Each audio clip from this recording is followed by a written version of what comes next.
À l'occasion du 66e anniversaire de la proclamation de la République, le président de la République, son Excellence M. Denis Sassou Nguesso, devant le Parlement réuni en congrès, a tenu son discours sur l'état de la nation, notamment sur le sujet de la gabégie et de la fraude universitaire. Au cours de son discours, le président de la République a dénoncé la mauvaise gestion du fonds universitaire versé à hauteur de 9 milliards chaque année et dont seulement 3 milliards sont retenus pour le compte universitaire. Le président s'est interrogé haut et fort où passent donc les 6 milliards restants. C'est en cela qu'il nous faut encourager toutes les opérations de vérification prévues ou menées dans les structures de l'État. À titre d'illustration, le recensement biométrique des étudiants inscrits dans les universités publiques à Brazzaville a permis de constater que l'État ne devrait décaisser que 3 milliards de francs CFA par an au lieu de 9 milliards exigés pour le paiement des bourses.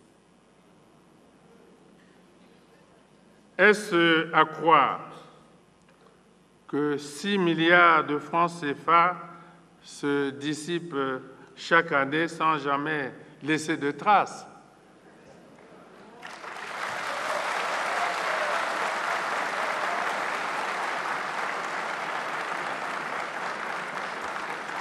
Ensuite,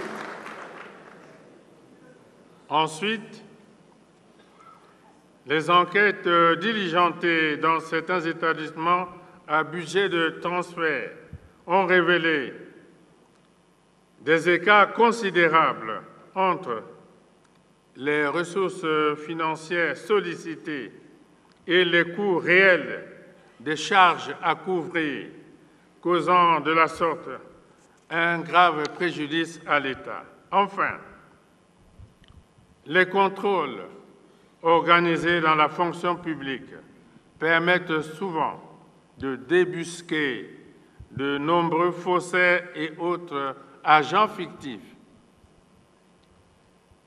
À cet effet, la grève des enseignants à l'université Marien Ngouabi qui avait débuté en octobre dernier et la bourse impayée des étudiants trouvent son sens dans ce discours du chef de l'État qui a souligné rétablir l'ordre national et les inégalités sociales. Pour leur part, les professeurs de l'université Marien Ngouabi réclament toujours le versement de plusieurs mois d'impayés et les heures supplémentaires dues depuis 2018. De la fonction publique à d'autres administrations, le président a dénoncé la fraude dans toute sa grandeur. Tout au long de son discours, il a abordé aussi plusieurs sujets, notamment sur la sécurité sociale, l'incivisme perpétré sur les biens matériels publics et surtout sur la mise en route du projet Mosala.